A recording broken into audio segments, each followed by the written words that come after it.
Caeu unha banda que roubaba en vivendas na provincia de Pontevedra. Hai 3 detidos en Vigo e máis un fora da provincia que esta mesma mañá pasaron a disposición xudicial. Nas vindeiras horas confirmarase se están relacionados cos asaltos en casas do rural de Pontevedra.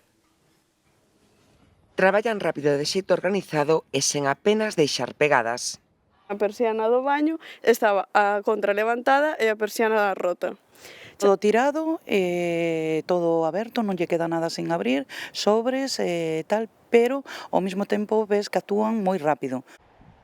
Mesmo método noutra vivenda a poucos metros. Todo apunta a profesionais que vixían o seu obxectivo durante días. Saben cando entrar e no rural teñeno especialmente fácil. Sempre aproveitan estes sitios así un pouco retirados. As casas sabes que están máis alexadas unhas de outra e a xente, pois, bueno, esta xente está preparada, vixila, entran, sabe quen está, quen non está. Por esta zona, como nesta casa de ao lado tampouco vive ninguén, foi a zona máis sinxela e coa terraza e que non tuveron ni que saltar. Subiron pola terraza e xa accederon facilmente á ventana do baño. Tiran con todo en busca de cartos e xoias, non lles interesa outra cousa.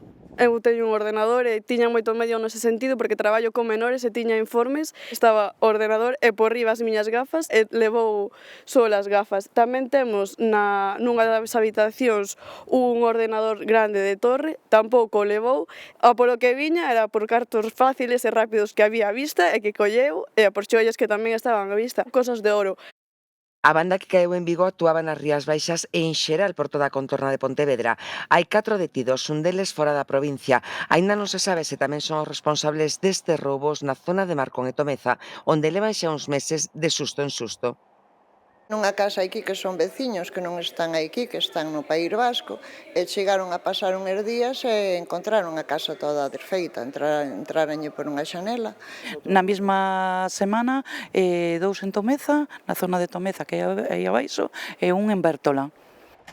En xeral non foron botíns grandes, pero o susto, o desgusto e a sensación de inseguridade levan ao lombo. Olles medo e o que estás facendo, claro, poñendo a alarma, que en fin, diste, pois isto xa non sei se será un pouco tamén estos días por aquí, pois sí que puxeron.